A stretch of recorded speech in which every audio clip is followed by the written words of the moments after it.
할렐루야. 이 아침에 하나님의 말씀으로 여러분들과 함께함을 감사드립니다. 우리는 벌써 요한계시록 4장에 와 있습니다. 요한계시록은 요한 장로께서 아시아에 있는 7개에 쓴 편지라고 여러분들에게 말씀드렸습니다. 2장 3장은 그 구체적인 내용들이 나와 있습니다. 이 구체적인 내용을 통해서 요한이 들려주고 싶었던 이야기가 무엇인지 저는 여러분들에게 말씀드렸습니다. 책망도 하고 칭찬도 하면서 요한은 그들에게 교회는 이 땅의 희망이라는 것을 들려주고 싶었던 겁니다. 노마의 박해 가운데 어두운 세상 가운데 빛이 될 수 있는 것은 바로 교회라는 겁니다. 그래서 교회가 희망이 되라는 겁니다. 그래서 요한은 각 교회마다 꼭 여러분들은 이기는 사람이 되십시오. 이기는 사람에게는 생명의 면류관이 있습니다. 영광의 면류관이 있습니다. 새 예루살렘을 여러분들은 받아 누릴 겁니다. 여러분들은 흰옷 입은 사람들이 될 것입니다. 여러분들에게는 하나님이 만나를 주시고 여러분들의 이름을 흰돌에 새길 겁니다. 꼭 이기는 사람 되십시오 라고 요한이 말을 합니다. 여러분들이 교회가 바로 희망이 되어야 된다는 말씀입니다. 여러분 어떻습니까? 이런 말씀 들으면 우리의 가슴도 뛰어야 됩니다. 여러분 우리 무화과나무 교회도 이 땅에 희망이 되어야 됩니다. 세상이 어두우면 어두워질수록 우리 교회가 희망이 되어야 됩니다. 우리 교회도 책망받을 일이 있고 칭찬받을 일도 있습니다. 그렇지만 그 모든 것들을 아울러서 우리 교회는 세상에 희망이 되고 이기는 교회가 될 수 있도록 우리 교회를 위해서 기도하고 또 그런 귀한 성도님 될 수 있도록 하나님께 기도하겠습니다. 자, 여러분 4장에 보면 하늘 예배가 나옵니다.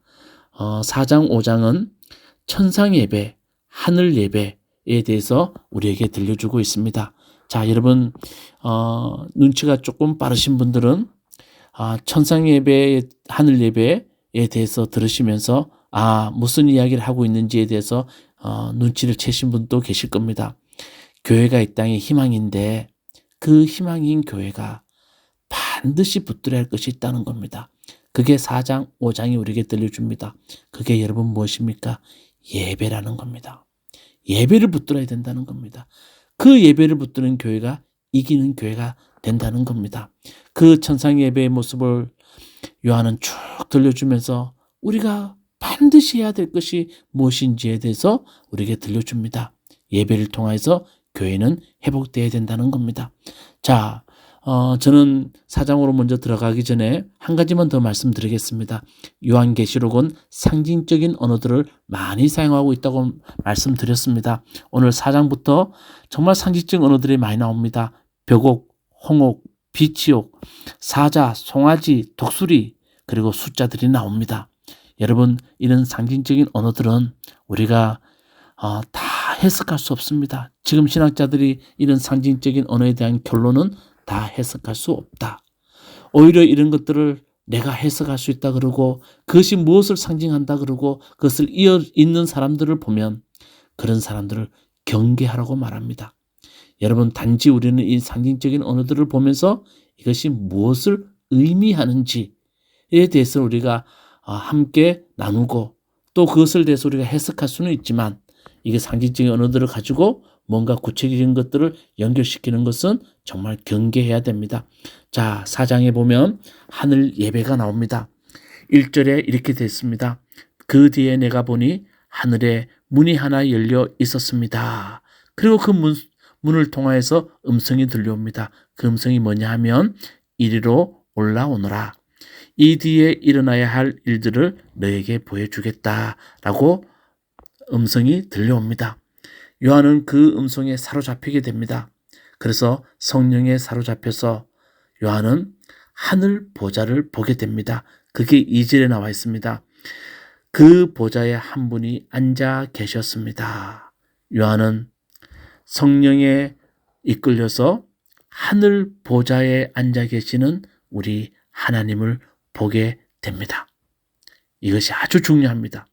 조금 이따 더 설명하겠지만 여러분 하늘 보좌에 앉아 계신 우리 하나님이 의미하는 것이 무엇인지 한번 좀 이따 말씀드리겠습니다만 한번 물음표를 던져주시고 계속해서 3절로 넘어가겠습니다. 거기에 앉아 계신 분은 모습이 벽옥이나 홍옥과 같았습니다. 예, 우리 하나님 모습이 벽옥과 홍옥 같았다고 말합니다. 무슨 뜻일까요?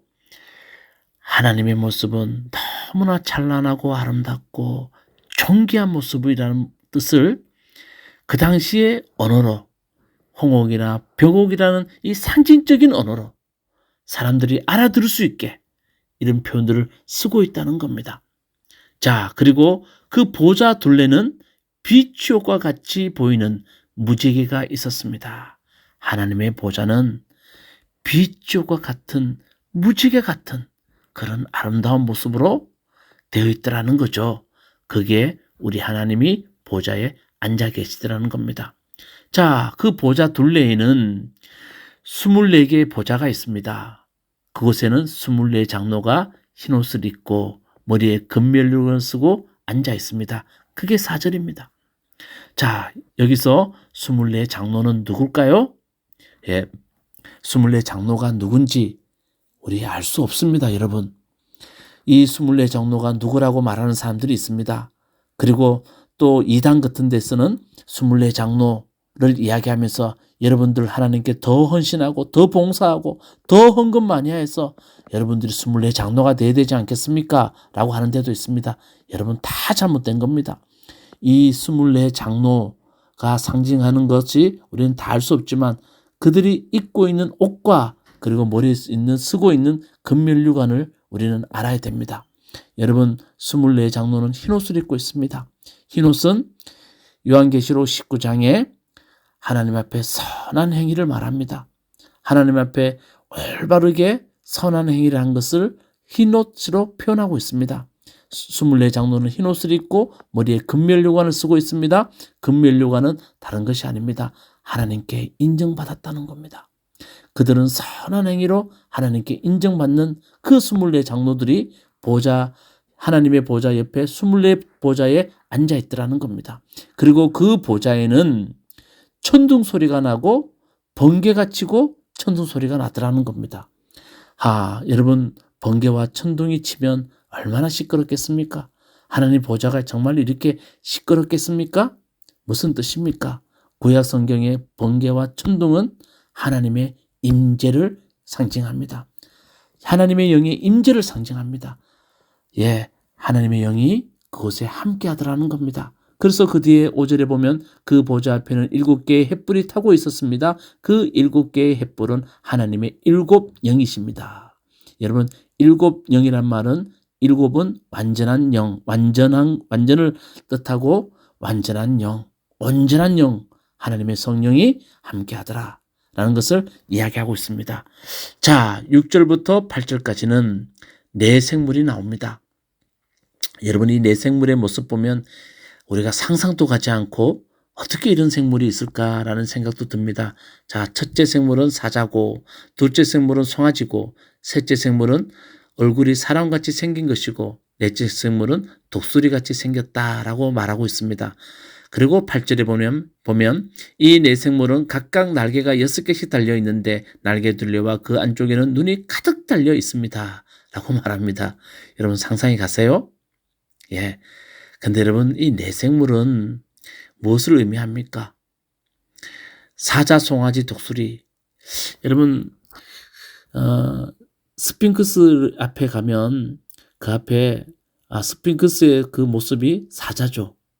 그리고 인도에 가면 송아지 상이 있습니다. 여러분 몽골에 가면 독수리 상이 있습니다. 어떤 대학 가면 독수리를 그 학교 입구에 자기 학교에 상징을 하고 있죠. 어떤 대학교는 호랑이를 하고 있습니다. 무엇을 이야기합니까? 자신들의 권위, 자신들의 위엄 이런 것들을 고대 사회나 지금이나 어떤 동물로 상징적으로 드러내고 있다는 겁니다. 자, 그러니까 하나님의 보좌에 네 생물이 있는데 그 보좌의 권위, 그 하나님의 보좌의 그 모습을 이런 동물들을 통해서 상징적으로 드러내고 있습니다. 그래서 이 동물이 뭔지, 상징하는 뭔지 우리가 해석할 수 없지만 그렇게 위험을 나타내고 있다는 정도만 알고 있으면 됩니다. 그러나 정말 우리가 알아야 될 것은 8절에 이 내생물이 무엇을 하고 있냐를 봐야 됩니다. 밤낮 쉬지 않고, 밤낮 쉬지 않고 이 내생물이 말합니다. 거룩하십니다. 거룩하십니다. 거룩하십니다. 전능하신 분, 전에도 계셨고 지금 또 계시고 또 창조하실 분이십니다. 라고 하나님을 찬양하고 있더라는 겁니다. 이 내생물은 하나님은 거룩하신 분이고 지금 또 전에도 나중에도 오실 분, 영원히 우리와 함께 하실 분이라고 찬양하고 있더라는 겁니다. 자, 여러분 이제 정리해 봅시다. 먼저 하나님의 보좌가 있습니다. 그 보좌에 앉으신 우리 하나님은 홍옥과 벼옥처럼 아름답습니다. 그리고 그 보좌는 빛이 옷과 무지개처럼 너무 아름다운 그 장소에 우리 하나님이 보좌에 앉아 계십니다. 그 둘레에는요 24장로가 있어요. 그 24장로는 선한 행위로 얻은 면류관을 쓰고 있습니다. 그리고 그곳에는 하나님의 영이 둘레를 하나님의 그 보좌를 둘레를 임재하고 있습니다. 그리고 그 밑에는 내생물이 찬양합니다. 거룩합니다. 거룩하십니다. 거룩하십니다. 하면서 우리 하나님을 찬양하고 있습니다. 자, 지금부터 중요합니다. 요한은 이 천상 예배의 모습을 통해서 우리에게 무엇을 들려주고 싶을까요? 두 가지입니다. 첫 번째는 하나님이 보좌에 앉아 계신다는 겁니다. 너무나 존귀한 보좌에 우리 하나님이 앉아 계시더라는 겁니다. 무슨 뜻입니까? 여러분, 눈에 보이는 보좌에 앉아있는 사람은 그 당시에 누굽니까? 황제입니다. 그런데 그 황제보다 더 존귀하고 권위가 있는 아름다운 곳에 앉아있는 분이 누구십니까? 하나님이시라는 겁니다. 결국은 보좌에 앉아 계신 하나님을 통해서 들려주고 싶었던 것은 세상의 통치자는 로마가 아니라 우리 하나님이 통치하고 계신다. 자, 그 하나님께 우리가 해야 할 일이 무엇인가? 여러분 무엇입니까? 예배라는 겁니다. 그 하나님이 가장 기뻐하는 것은 예배라는 겁니다. 그러면서 아무리 어두운 세상, 로마의 박해가 있고 황제 숭배가 있는 그 세상에서도 더 이상 희망이 보이지 않는 그 세상에서도 우리가 꼭 붙들어야 할 것이 뭔가 요한은 말하고 싶었습니다. 그것이 바로 예배라는 겁니다. 예배를 붙드는 사람이 되어야 된다. 우리의 희망은 오직 예배다.